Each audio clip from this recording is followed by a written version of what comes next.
Hey, good morning. I'm so excited. Look, Frankie, what are you doing? Yeah, he's still pretty stoic, but he's home. Yay. Frankie, here's a foot. There's proof he's here. Okay. He was right here, right, the whole time. Look at this. Look what I got. What did I got? What did I got? So anyway, we finally got him home, and I'm so happy. I missed him so much. So he did not graduate head of the class, that's for sure. Poor thing. So they experienced Sir Frankie at his finest. He's a fight, flight, or freeze. He's freeze. He just doesn't like being told what to do in any tone of voice. It's like he can go, "Will you tell me what to do?" And he doesn't make a facial expression or anything. It's just like he just backs up and puts his weight down. It's so funny. Frankie. Hi, baby. Hi, baby. Anyway, his nickname was Mr. Stoic at the training facility. Yeah. Pretty stubborn. Bless you. Oh, bless you. Oh, let me see if I can get you. Look at that boy. Look at that boy. Oh, I can't tell you how happy I am he's back home. Look at that boy. Look at that boy. Look at those choppers. Don't you whack your tail at me. Don't you whack your tail at me. Don't you do it. Don't you do it. Oh, God, he's so dang cute. What did you say? What did you say? He missed his mama. He did. Ah.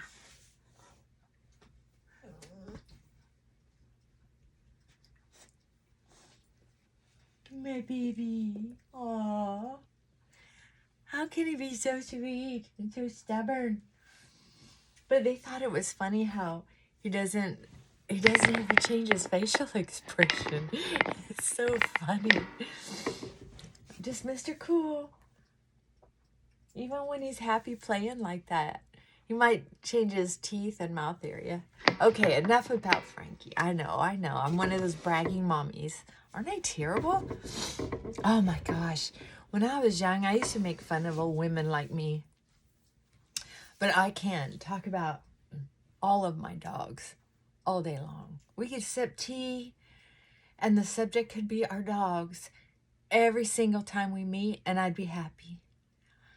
Just love talking about them. I never had children of my own, so I just adopt as many kids as I can, and I'd have a lot of dogs too, but I think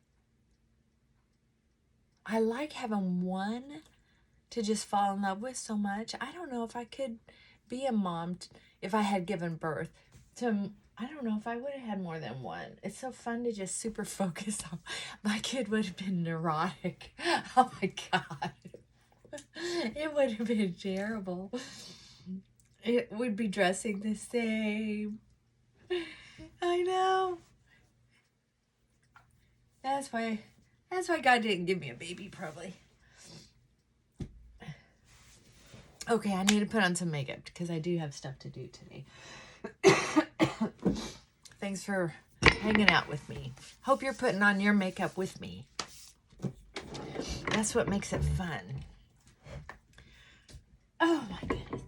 What is that?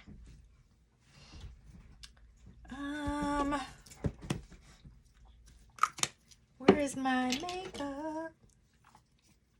This is my weekend makeup. Okay, so what are we going to talk about today besides my dog? Excuse me. Sinuses, issues for months. I don't know what is wrong with this. Oh, I know what we can talk about today. Okay, let's talk about when we're unhappy with our body, our face. One of the things that I had to learn as I started getting older, when I had somewhat low self-esteem, we'll say, somewhat. A little more than that, maybe.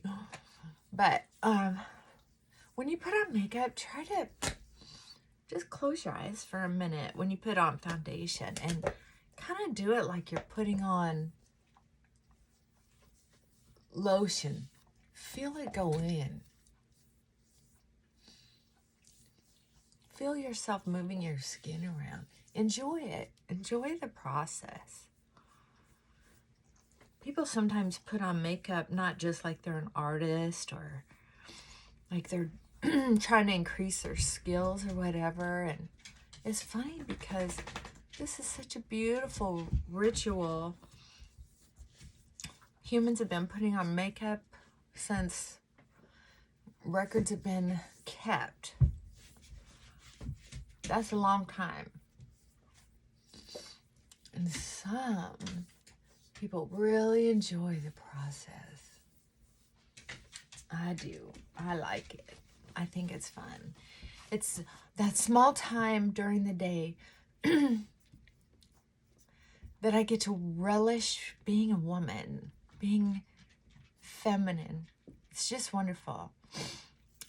When I was working on my self-esteem, I was able to recognize that part of it came from not looking like other people. I was always very, very pale and used to be very, very skinny. And then I went through a phase where I was pretty chubby. In a time when being very, very thin was very, very popular. Frankie, what do you have? Frankie, come, come. What is that? What is that? What'd you find, babe? Want to say hi? Jump. Jump, come on. Oh. Hi, baby. And then, you know, I was born. My first pair of glasses was when I was, I don't know, probably around 7, 6, 5. I don't even remember. But I always had very puffy, heavy hoods. And I remember the eye doctor said I had the cutest little blue cat eye glasses way back then. That was in the 60s, right? And he says, it's all that muscle she's building by squinting. I don't know if that's true or not. I'd have to research it, but that was his solution. But I didn't have him when I was a baby. That was obvious, so maybe he was right. I was a cute little teeny baby. That's what I can tell you. In my whole life, I was one of the cutest babies I've ever seen. Our family has cute babies. Mine. And then I think we turn Irish. Just kidding. Anyway, Irish are beautiful people. Don't get me wrong. I just wasn't one of them. And I always had this curvature right in here. I've never had a lot of meat, a lot of fat right in here. So it was overgrown here and undergrown in here. Anyway, so I picked myself apart. And then on top of that, I had acne. So, God, being a girl or boy, from what I understand, it's just acne is one of those curses for some of us kids. It was so sad. and puff, puff, puff. See, that feels so good. Very nice. And then, this is just one of those real light blushes. Makeup time. Pink Rose blush. And I'll bet this is a L'Oreal. I took the lid off, so I just don't know anymore. I probably won't get it again, though, because... Oh, I know where I can find it. I can find it on Amazon. I'll bet I got this off Amazon. Probably when I was going through a change with my makeup and style. I was watching a lot of makeup videos, and so I'll bet that one was suggested. So I probably could find it again. That would be nice. Okay, I'm just going to put on some lipstick here. So back to self-esteem. So anyway, I finally, back then, what was it, in the 90s? Oh, man. I got on Accutane. Had to have liver tests the whole time. It was fairly new, but my self-esteem really needed it. And then once that cleared up, I got the bags up here taken care of. I was too chicken to do anything underneath. And I was too chicken to get a facelift or a neck lift. And back then, the doctor said that unless I was a movie star, I didn't need to worry about all that. And I remember thinking, my dentist said that too about my teeth. Unless you're a movie star, you don't need to cap your teeth or something like that. And he said they were fine. So I kept getting enough feedback that I kept thinking, what am I not seeing? And I don't know why. I ended up ordering that 10 or buying. I didn't do Amazon back then. I didn't even know it was a thing if it was. But anyway, I got a 10 times magnifying mirror like this one. And I'll tell you what, I freaked out. I was freaking out over my wrinkles every single day. Every single day. And at the time, I was chicken to get Botox. I don't know that anybody but movie stars had it back then. And and I didn't have wealthier friends that talked about it back then. It was still sort of if you did it, you didn't go around bragging about it. Now everybody talks about it. Go to lunch and they say, oh yeah, I'm just getting back from getting my Botox. The first time I heard about Botox, I think I was 50. Isn't that crazy? To think about how times have changed so much. And she said, I will never be without Botox again. And I'm telling you what, her face looked like glass. It was so smooth. It was very impressive.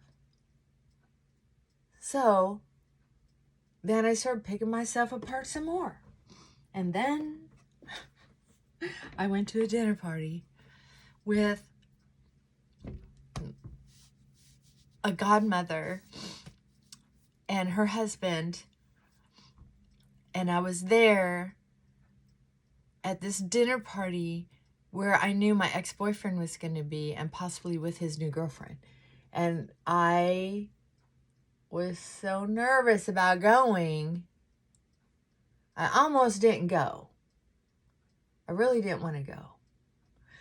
But they made me. They made me. So, I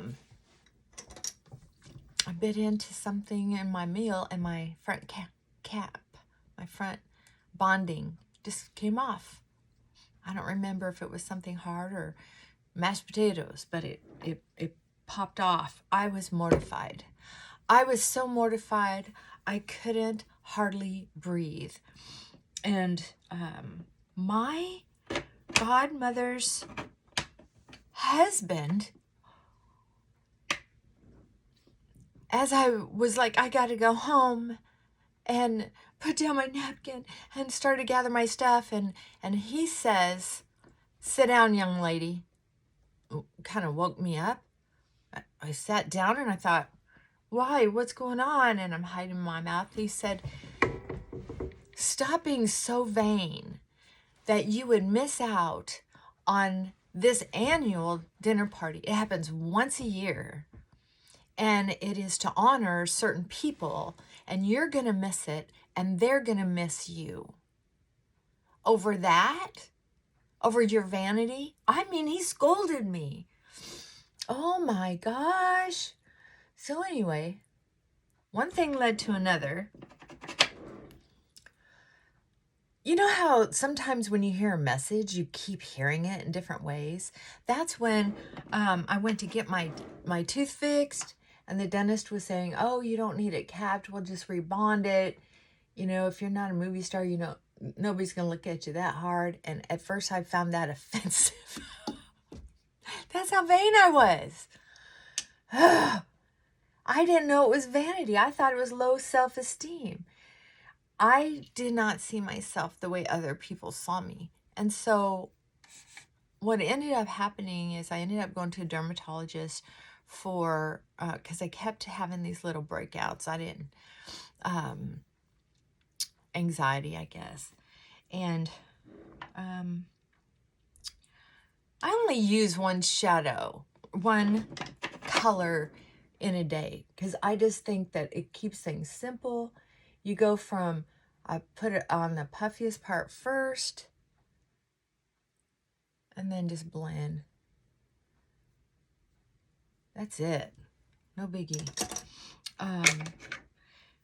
So anyway, slowly, I just kept hearing this message that I was worrying about my looks too much.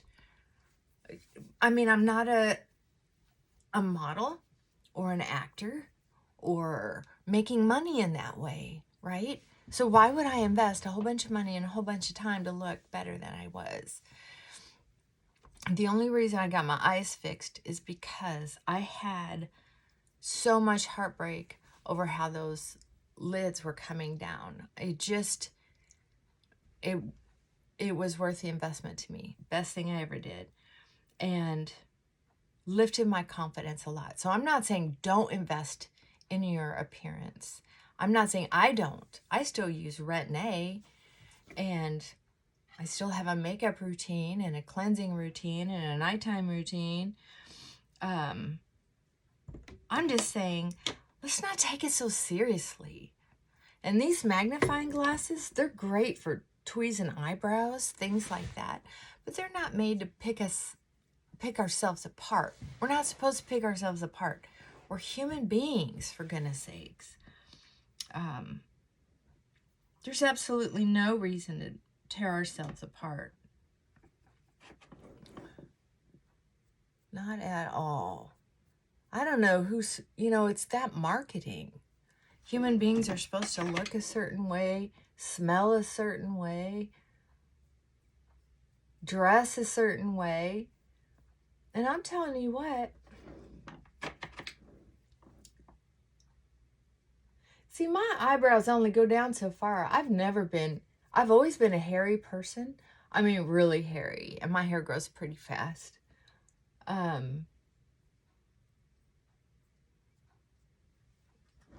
But my eyebrows, when I was a kid, I was so high in anxiety. I used to pull out my eyebrows and my eyelashes. That's a true story.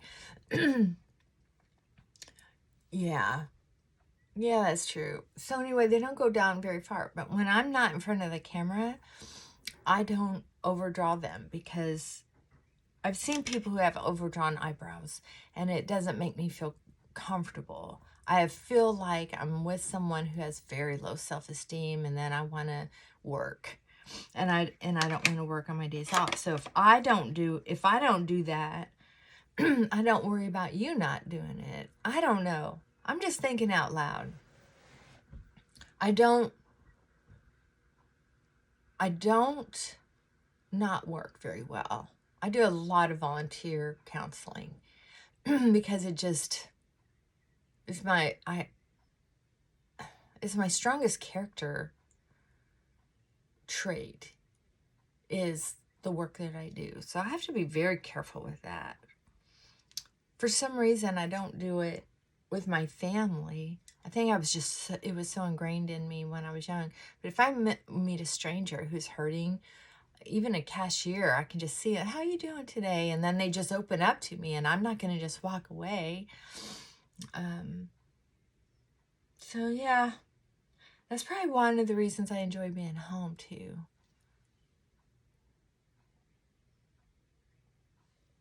It keeps me from over investing in somebody else's life who doesn't even know me. They don't. It usually goes pretty well, but okay. So self-esteem. Get to know the things that are good about you, and get to know the things that you would like to change. And can you change them? Can you afford to change them financially, time-wise? Especially when it comes to things you really could change if you wanted to, all by yourself. Like weight, makeup. And I'll tell you what, don't tell me you can't do it with makeup, because makeup's inexpensive. I used to spend money on makeup, and I'll tell you what, my godmother changed my mind on that. She was like, there's these makeups that have been around since she was a teenager. They're still around, and they're still excellent. You don't need to spend $100 on moisturizer or foundation. She found out that I spent $30 on this was a long time ago, on a Giorgio lip liner or eyeliner, one or the other. It was only like $30. And I thought, oh, that's a bargain. It works so nice. It must have been an eyeliner, because I've never been a big lip liner person. So, he's so funny. Look, he's just that same expression. Oh, he might yawn once in a while. That's his expression all the time. Oh, I'm just so happy to have him home. But anyway, I just keep... okay, so if you're bored out of your mind and you're still putting on makeup with me, you better wind things up so you can get on with your day. I'm just having such a good time because Frankie's here. It's Sunday. I don't have to be in a hurry. I got enough on. My lips are a little bright. I think I'm going to put some powder on my lips.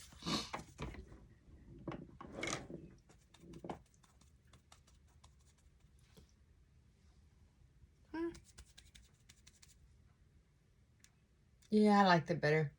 Soften them up a little bit.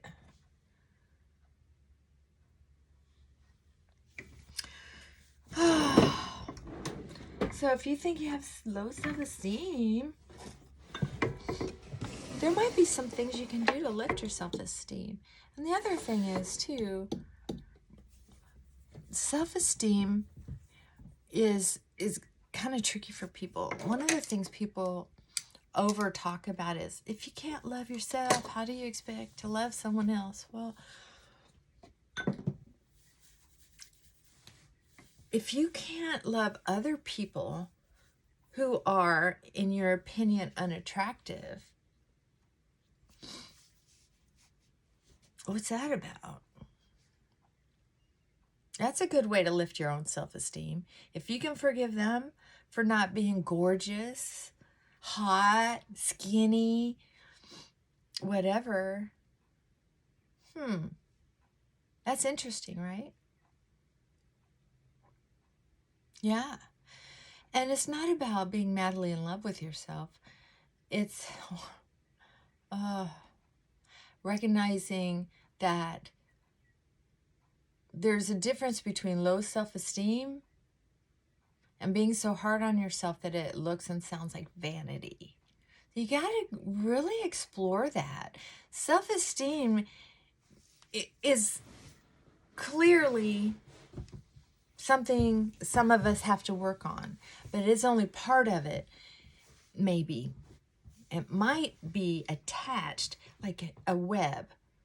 Self-esteem can look like a web, but then there's different pockets, different strings in it that are actually tied to so many different things. And sometimes we have to break it down.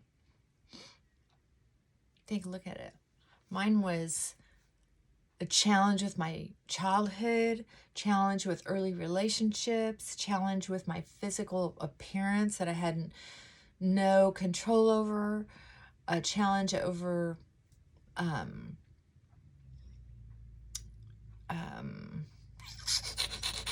being poor and envious. Self-esteem is a lot more complicated than people give it credit for. You know, you can do some basic things to lift your self-esteem, but if it's that easy for you to get out of it, dang, lucky you. Normally, self-esteem is a lot more complicated.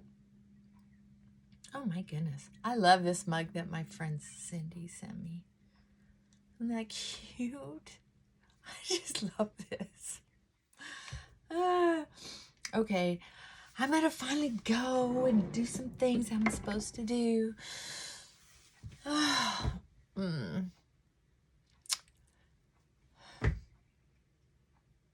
don't know how long you sat through this video. I can't believe I've been on here almost a half an hour. It's like having a chat with my girlfriends. And I imagine what you might say or ask.